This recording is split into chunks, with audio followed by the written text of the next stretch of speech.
उदय प्रकाश। कहानी, अभिनय। फकीर मोहन सेन को कौन नहीं जानता, खास तौर पर जिन्होंने भारतीय अभिनय का इतिहास पढ़ा है वे उनके नाम से अपरिचित नहीं है।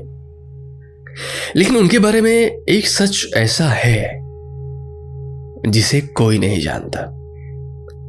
फकीर मोहन सेन के दाहिने पैर के तलुए पर एक नासूर था।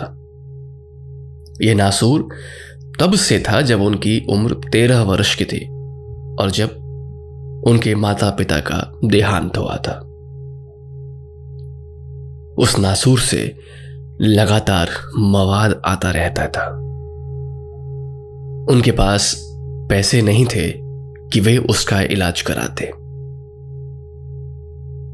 फकीर मोहन जानते थे कि अगर किसी को पता चल गया कि उनके दाहिने पैर में इतना पुराना और लाइलाज नासूर है तो उन्हें कोई काम नहीं मिलेगा। इसीलिए वे लगातार उसे छिपाते रहे। कोई उसके बारे में जान ना जाए, इसके लिए वे हमेशा प्रयत्न करते रहे।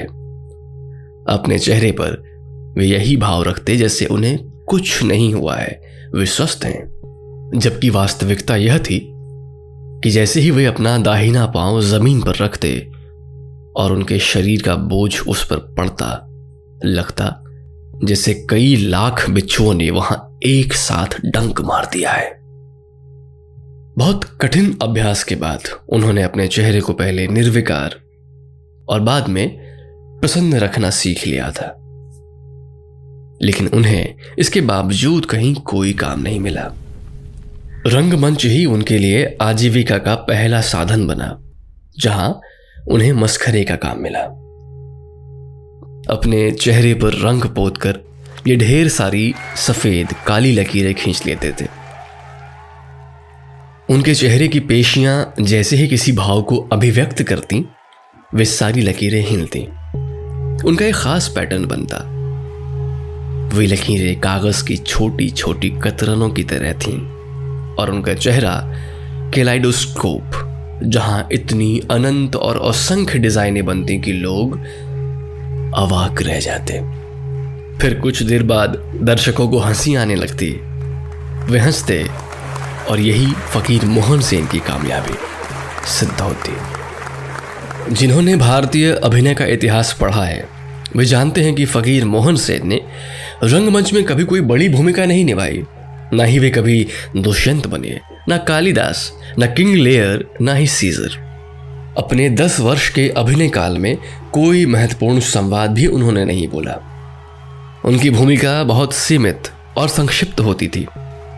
वे नाटक के बीच बीच में मंच के दाहिने ओर से निकलकर 1-2 बार मंच का चक्कर लगाते थे। अपना चेहरा कई कोणों से दर्शकों की ओर रखते थे, फिर बाएं पार्श्व से निकल जाते थे। लेकिन जैसे ही वे मंच पर आते और चलने की शुरुआत करते, दर्शकों की हंसी और तालियां पैदा होने लगती। प्रेक्षागृह में हंगामा सा हो जाता। दर्शक हंस हंस कर दोहरे हो जाते, जबकि फकीर मोहन सेन करते कुछ नहीं थे। वे सिर्फ चलते थे और उनके रंग पुते चेहरे की काली सफेद धारियां अलग अलग नमूने पेश करती जाती थीं। काले चोगे के नीचे उनका शरीर तरह तरह से ऐंठता और कांपता था।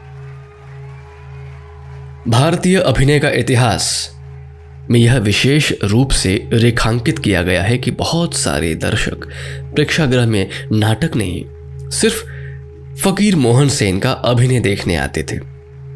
ऐसा असंभव था कि कोई फकीर मोहन सेन का चलना मंच पर देखे और हंसते हंसते वह दोहरा ना हो जाए। यहां तक कि बच्चे जब नाटक देखकर घर लौटते तो वे अपने चेहरों पर रंग पोतकर और काली सफेद धारियां खींचकर उनकी नकल उतारने का खेल खेलते। वे ठीक उसी तरह चलने की कोशिश करते जैसे फकीर मोहन सेन चलते थे। फकीर मोहन सेन का हास्य अभिनय अभूतपूर्व था। भारतीय अभिनय के इतिहास में उसका एक निश्चित स्थान निर्धारित हो चुका है। रंग आलोचना और आधुनिक नाट्यशास्त्र में उनके अभिनय को जादुई अभिनय की संज्ञा दी गई है। कहा जाता है कि अंतिम समय में उनका अभिनय कलात्मकता और लोकप्रियता के चरम शिखर तक पहुंच गया था।